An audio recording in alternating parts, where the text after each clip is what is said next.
De una compatriota nuestra y nuestra embajadora ante las Naciones Unidas, excelentísimos jefes de señores de Estado y de Gobierno, honorables miembros de las diferentes delegaciones, mi esposa Gabriela y mi hija Laila, señoras y señores, y principalmente a los hermanos de todas las naciones del mundo. Les traigo un saludo de la tierra de los volcanes, del surf, del café, del Bitcoin y de la libertad. Casi todo lo anterior es fácilmente verificable. Cualquiera que vaya a El Salvador encontrará las mejores playas para surfear del mundo. Volcanes por todas partes, un café increíble, podrá caminar con paz y tranquilidad por cualquier rincón de nuestro país y especialmente encontrará un pueblo unido luchando por su libertad. Y eso es precisamente lo que vengo a hablar en este podium, en la Asamblea General de las Naciones Unidas, de libertad. La que añora mi pueblo y la que añoran todos los pueblos del mundo. Y es que libertad es una palabra que se dice muy fácil, pero que requiere de lucha, perseverancia y muchos sacrificios para que sea verdadera. La libertad de escoger hacia dónde vamos y cómo lo queremos lograr. La libertad de definir nuestro camino como seres humanos. Pero para ser libres, como mucho de lo que nos define, depende de cómo nos ven los demás, pero principalmente de cómo nos vemos a nosotros mismos. Por lo tanto, además de decidir que queremos ser libres, es requisito indispensable que los poderosos respeten nuestra libertad. Yo vengo de un pueblo que durante mucho tiempo se vio a sí mismo como menos que los demás. Vengo de un pueblo donde nunca habíamos tenido el valor de tomar nuestras propias decisiones. Vengo de un pueblo donde nuestro destino siempre fue controlado por otros.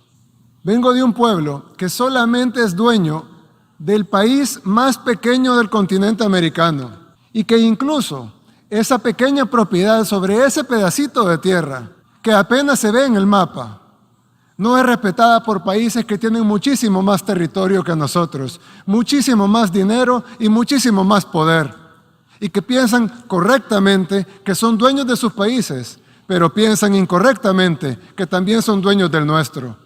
Y es que un grupo de países poderosos no solo tienen mucho más que todos los demás, sino que también creen Saludos, que son y los dueños es de lo que Radio tenemos los países que no somos Bimba poderosos. y estamos en vivo transmitiendo desde Mayagüez, Puerto Rico y para el mundo por la WPRA 990. Quien les habla es el profesor Raúl Morris con ustedes todos los sábados en este subbloque educativo. Yo soy profesor Raúl Morris, soy trabajador social, también adicional a eso soy educador, yo diría como 30 años trabajando comunidad y educando. Y empezamos el programa de hoy con Nayib Bukele. Él es el presidente de El Salvador, el presidente que parecería para mí, yo creo que para muchos en el mundo, parecería que es el presidente más importante, yo diría, de las Américas, por muchas razones.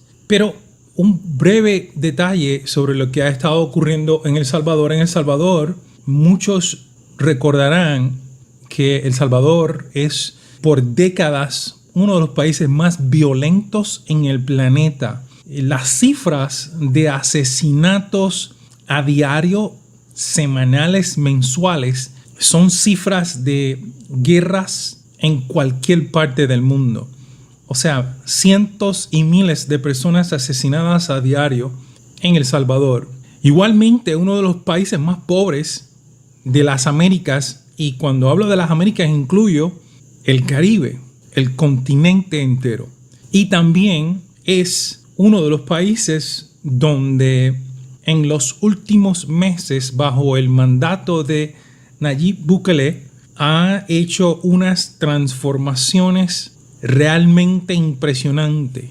No solamente con hacer desaparecer con un 90 y pico % estos asesinatos, la violencia de las gangas que allá se llaman maras salvatrucha. Algunos de ustedes a lo mejor recordarán el tema de Mara Salvatrucha, que es una de las gangas más poderosas en las Américas, que se le acredita ser una de las principales suplidoras de esto llamado fentanil,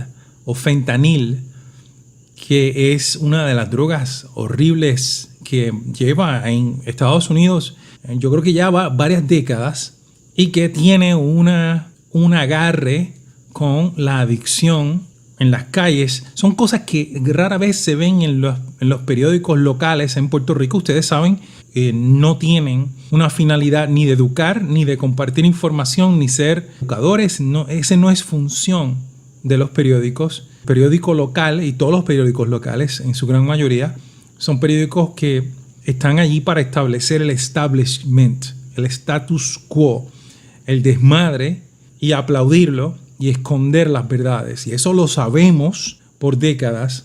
Lo mismo con nuestra televisión. Nuestra televisión, usted puede cambiar la televisión en cualquier momento durante un noticiero y llevarlo a otro noticiero y a otro noticiero y a otro, de todos los canales locales que tenemos, incluyendo los canales internacionales importados por cable, precisamente por Estados Unidos de Norteamérica, y es un copy-paste. O sea, usted puede cambiar de un canal a otro y será la misma noticia verbatim, palabra por palabra. Cada una de esas noticias dirán exactamente lo mismo. Y tenemos inclusive que señalarlo, porque para mí es impresionante que todo el mundo que vive en Puerto Rico no se sorprenda con escuchar la misma noticia en cada una de estos noticieros, mal llamados noticieros, ¿no?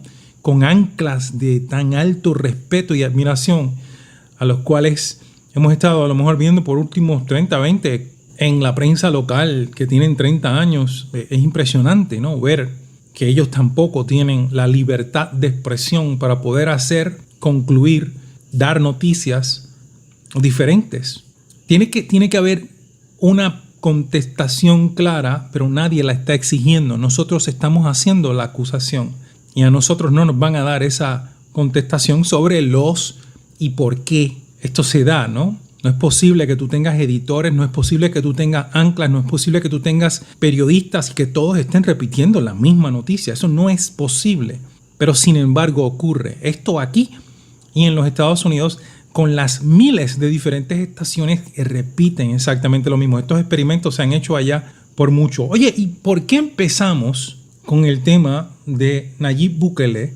Hablando en la ONU, por cierto, tan reciente como hace 3 meses atrás, ¿no? Y para nosotros es importante empezar con ese señor presidente, porque como les dije, se está resaltando por romper con hacer lo mismo y pretender tener diferentes resultados, que esa definición de locura. Adicional a eso, que este señor se ha atrevido a ir en contra de lo que es el Fondo Monetario Internacional y lo que es el sistema bancario del planeta, que nos tiene a todos los 200 y pico países, naciones del planeta, endeudados hasta el ñe, endeudados sin visualizar una salida. Y no estoy hablando exclusivamente de Puerto Rico con su deuda, que nadie sabe hoy por hoy cuánto es. Usted le puede preguntar a cualquier economista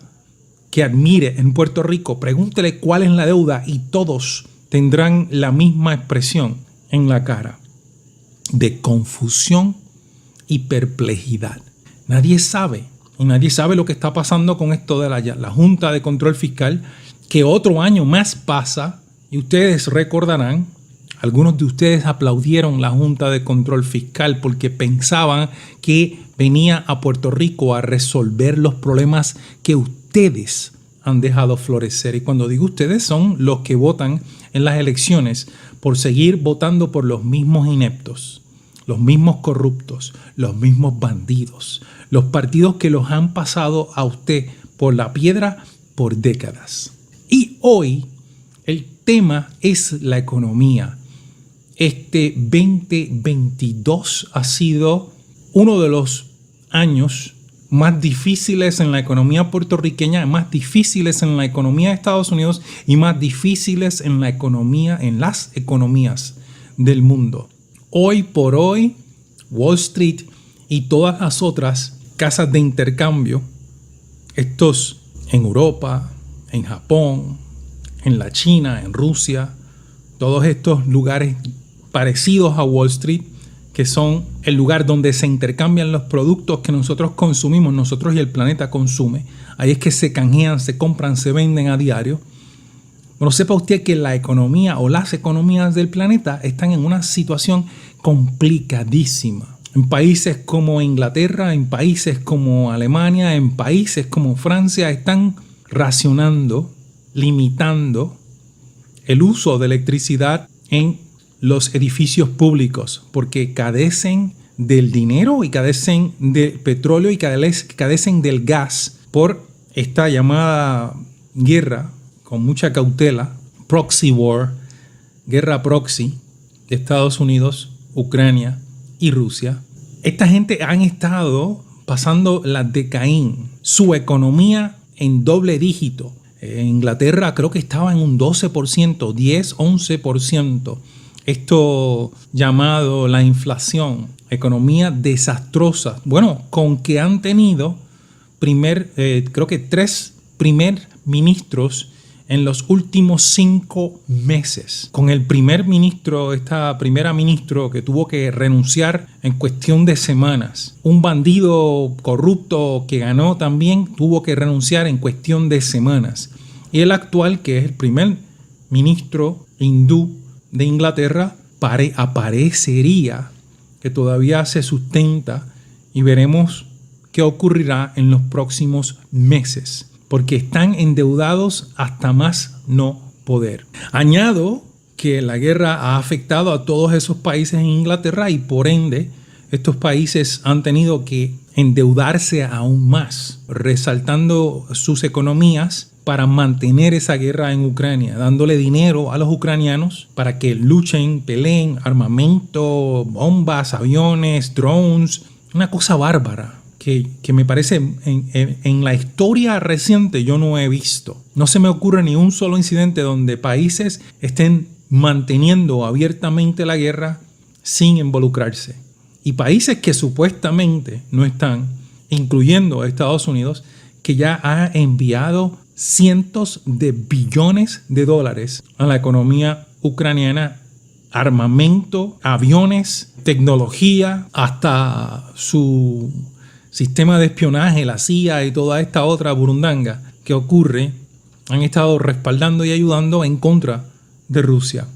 Y Rusia haciendo todo lo posible para ganar esto. Y ya llevamos, creo que esto empezó en febrero, y ya llevamos casi 12 meses, 11 meses en esta increíble guerra que nadie quiere, pero parece que todos están auspiciando. La razón por la cual empecé a hablar de Bukele es porque Bukele también se atrevió a cambiar el sistema económico. ¿Y cómo lo hizo? Bueno, este señor Bukele decidió integrar en su economía en El Salvador la moneda digital, la única moneda digital, la única, subrayo, la única moneda digital que realmente tiene valor en el mercado, que se llama Bitcoin.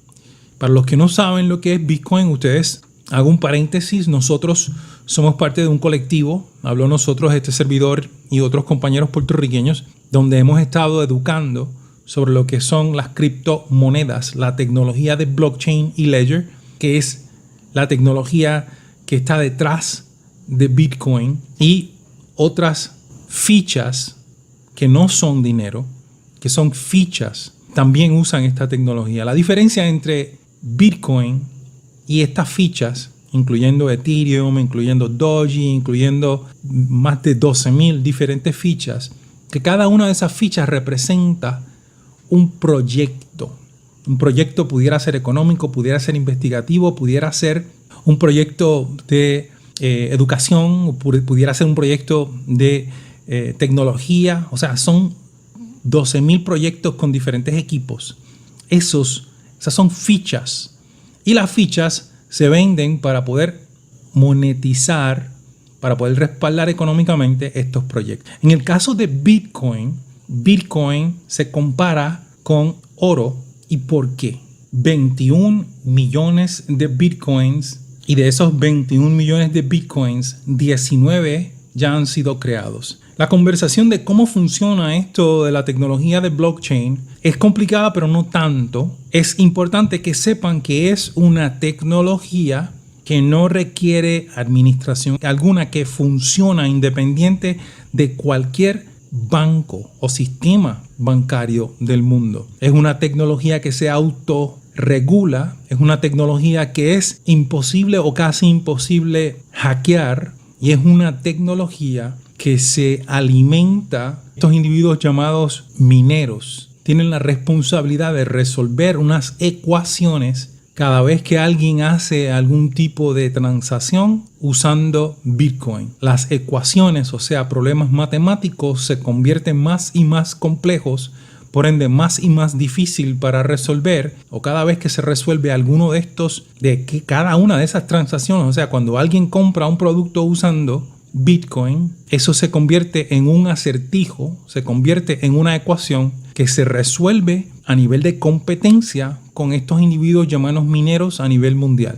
Ellos, cuando lo resuelven, el primero que lo resuelva cobrará una fracción de Bitcoin por haber resuelto esa ecuación matemática. Se autorregula esa competencia leal y bien vigilada constantemente bajo la lupa de cientos o millones de individuos alrededor del mundo. Es como se mantiene, porque es absolutamente abierta a que cada una de las transacciones puedan ser vistas en tiempo real. Esa es la gran diferencia de todas las otras fichas que ya mencioné. Son sobre 12,000. Estas fichas son administradas por unos grupos muy particulares que tienen sus juntas, y esas juntas administran lo que se hace y cómo se hace en cada uno de esos espacios. Y hace poco ustedes habrán visto estafa que se realizó por unos jóvenes que tenían a cargo una de estas fichas y que se robaron cientos de billones de dólares a nivel mundial. Una cosa increíble. Pero la diferencia entre uno y el otro es que cómo se administran, cómo se regulan, cómo se fiscalizan y cómo se define cada uno de los sistemas dentro de estas fichas. Diferente a Bitcoin, que corre independiente y no depende de absolutamente nadie. La competencia para resolver la ecuación es una competencia leal, es una competencia económica, que el primero que la resuelva es el que va a cobrar. Y no tiene nada que ver con la transacción per se, es independiente a la transacción. Es un poco interesante, muchos no estemos hablando de todo esto continuamente, y es por eso, porque parecería un poquito complejo, ¿no? Esta conversación de Bitcoin, pero realmente no lo es. Es hacer una transacción usando, como hacemos ahora, una tarjeta, por ejemplo, que usted tenga de crédito, usted la usa, pero hay un intermediario en el banco que confirma quién compró, quién vendió, cuánto se pagó, el día que se va a pagar. Eso lo hace una ecuación matemática con el caso de Bitcoin. Ese intermediario no existe en Bitcoin. Bueno, y hemos estado hablando de esto porque precisamente durante este año Bitcoin, como todas las otras fichas en el sistema de criptomonedas, como lo que es Wall Street y la economía mundial, está sufriendo a nivel de que hay gente muriéndose de hambre en este mismo segundo. Mientras nosotros estamos teniendo este programa de radio, miles de personas están falleciendo, precisamente porque cuando se cerró la economía del planeta, como ustedes sabrán, por lo del COVID-19, 2021, y todavía la gran mayoría del planeta está semicerrado, lo que es la economía de China, la segunda economía más poderosa del planeta, todavía está cerrada, aparente y alegadamente, digo aparente y alegadamente, por lo del COVID-19 y las otras cepas que han salido desde entonces. Y eso ha causado unos problemas gravísimos en lo que son estas cadenas de distribución, porque China es el principal productor de todo lo que nosotros consumimos a nivel mundial. Esa es la base de esta discusión y las razones por las cuales empezamos con Bukele, porque precisamente él invirtió cientos de millones de dólares en compras de Bitcoin, y Bitcoin ha bajado su valor desde el verano que llegó a 60,000, ahora actualmente creo que está como en 17,000. O sea que si usted compró cuando tenía 60,000 un Bitcoin, ahora lo que tiene en vez de 60,000 tiene 17,000 y es tan sencillo como eso. O una porción de un Bitcoin. Igual lo que haya comprado bajó. Pero eso también está ocurriendo a nivel mundial en todo lo que es la economía. Como ya mencioné, Wall Street. Esto es importante entenderlo porque el próximo año no parece visualizarse mejor. Parece que vamos a tener un año complicadísimo, es lo que está diciendo o lo que están diciendo un sinnúmero de economistas a nivel mundial, economistas que llevan observando todo esto, los dineros que se repartieron a los diferentes ciudadanos del mundo, no solamente en Puerto Rico, porque también en países como Alemania, Inglaterra, países en Francia, España, también se repartieron estas ayudas, que siempre hablamos de Estados Unidos, pero a todos estos países, incluyendo México y otros países más, repartieron ayudas cuando cerraron las economías del mundo precisamente para que la gente no se muriera de hambre. En esa estamos. Y estamos teniendo esta conversación a final de año, justo hoy. Felicidades a todos y a todas en estos días feriados para los que observan estos días feriados. Happy Hanukkah, Feliz Navidad, estos otros días que se celebran durante tantos, ¿no? Que se celebran a nivel mundial en este últimas 2 semanas del cierre del año 2022. Que ha sido difícil, pero el argumento insistiendo durante estos últimos meses son estas soluciones bien sencillas. Usted prepárese para un año que venga difícil. Usted prepárese. ¿Cómo se va a preparar? Bueno, usted va a empezar a autogestionar diferentes proyectos de, por ejemplo, de cultivo. Eso es una discusión que hemos tenido aquí en Radio Bemba, pero también nuestras compañeras de las matriarcas también han estado hablando de regresar a la tierra, a sembrar. Nosotros, diferente a muchos países del mundo, tenemos el privilegio de que nuestros inviernos realmente son veranos. Quiero decir con eso, bueno, que aquí la temperatura no cambia drásticamente y que por ende nosotros podemos cosechar todo el año. Aquí hemos estado hablando de que la gente debe estar comprando, por ejemplo, sus gallinitas ponedoras para que precisamente empiecen a poder. Y este servidor nosotros compramos y ya están poniendo, ya llevan poniendo unos meses, ¿no? Y estamos cosechando huevos diarios, ¿no? Eso es una cosa preciosa. Yo creo que cuando usted va a pagar $10 por una docena de huevos versus tener unas gallinitas que ponen huevos a diario y que usted inclusive puede venderlos, ¿no? Como un sistema, como una forma económica. Aquí tenemos el terreno, aquí tenemos el espacio, aunque sea en un balcón, usted puede cosechar. Por lo menos puede cosechar tomatitos, puede cosechar cilantrillo, culantro, todas estas cosas se pueden cosechar en espacios pequeños con mínimo a lo que viene siendo la tierra, ¿no? En tiestos todo esto se puede hacer. Igualmente, sea consciente de lo que está gastando, porque vamos a necesitar por lo menos ese ahorro para seguir sustentando nuestro hogar, ¿no? Entonces, esa visión de gastar, tenemos que reevaluar. En algún momento, en los años 50, 60, 70, aquí, muchas de las cooperativas auspiciaban, respaldaban, educaban sobre cómo ahorrar, ¿no? Y ahora hay muy pocas, ¿no? Yo no las escucho, por lo menos yo no las escucho, hablando sobre abrir cuentas bancarias desde la niñez, ¿no? Esas son unas cosas que yo personalmente tengo una cuenta de la cooperativa que yo creo que tiene fácilmente sobre 40 años. Y es la misma, ¿no? Como tantos otros que aprendimos jóvenes, eso es algo que tienen que enseñarle a sus hijos desde ya. Y es algo que si lo enseñaron, ellos hoy tienen por lo menos una putuquita, aunque sea muy pequeña, pero que entienden que guardar dinero para un momento difícil es una tremenda opción y que inmediatamente uno aprende eso, es algo que tú puedes aplicar para el resto de tu vida. Entonces, regresar a la agricultura, tener sus gallinitas, por ejemplo, reducir los gastos, los que todavía tienen gastos alegres, estos llamados alegres, y también ahorrar, porque lo que viene va a ser complicado. Eso no significa que no es positivo, es una realidad la que estamos viviendo y que me parece una buena lección la que estamos enfrentando, porque tenemos que entender que que hay otra gente con muchas más dificultades. Hay países que en este momento están pasando hambre y parecería que en algunos lugares en Puerto Rico también, pero diferente a estos países que viven con $2 al día. La gran mayoría de los países viven con menos de $2 al día. O sea, estoy hablando de familias e individuos que viven con menos de $2 al día. Es impresionante, pero todavía la concentración de riquezas en estos últimos 3 años se ha agudizado tanto que los pobres son más y que los ricos son menos, pero que son más ricos que lo que eran hace unos 10 años atrás. Estos últimos 3 años ha garantizado la concentración de los recursos económicos en muy pocas gentes.